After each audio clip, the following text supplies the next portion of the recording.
Hello everyone, thank you for clicking on my channel. My name is Tina and I welcome you to another one of my videos. Workplaces have been a lot busier these days, maybe because of the whole new different ways of doing things brought about by the new normal after the imposition of the lockdown period. With how busier we get, the sooner and clearer our communication needs to be delivered. This is particularly true to workplaces like call centers and BPOs. The skill that we need to employ here is the ability to express ourselves in a clear and concise manner. This way, our message is sent across with the least number of words without sacrificing the clarity and quality of our message. To learn this skill in making our message concise and clear in the workplace or even in job interviews, join me here in Hosted by Tina. There are two types of communication that we are expected to deliver in the workplace: the written and verbal communication. Expressing our ideas concisely is a popular concept in technical writing and business communication. But as different industries move forward towards progress, being concise in our verbal communication is now tantamount to good writing skill. So, what does it mean to be concise? Concise is the synonym of the words brief, summary, and short. And in order to verbally communicate in a concise manner, even a well-experienced professional needs some outline to mentally follow. This is because the human mind could stem from the main topic to a lot more other subtopics out of control without some guide. The thing is, the richer the experience is, the more we have a lot to say. So, what should we say first? Should we say everything that we know about the topic? First thing to consider among the guidelines is to keep in mind that it is okay to pause and think.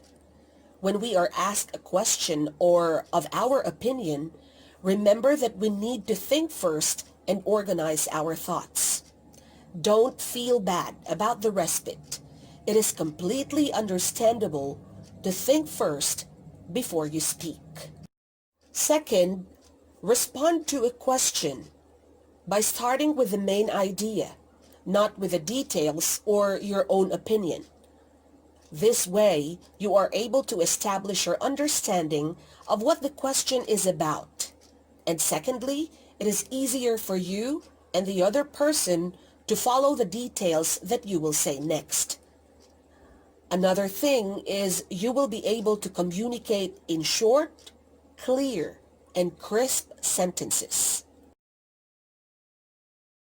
Third, remember that you don't have to include every little bit of detail that you know about the topic. Just choose the supporting details that would best emphasize the main idea. If you do otherwise, there is also that tendency that you will monopolize the conversation, which is, in general, is poorly received in any social gathering or the workplace. Lastly, employ the power of adjectives. It is best to equip yourself with the right amount of adjectives. They come handy in any conversation. For example, instead of saying above the rest, you may say outstanding. Instead of high-paying, you may say lucrative.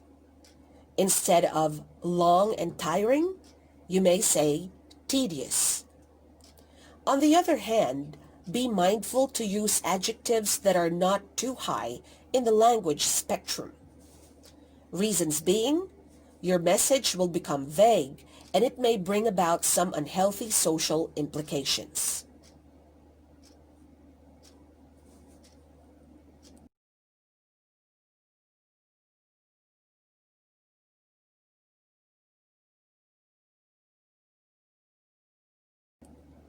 Try following these guidelines and watch your verbal communication improve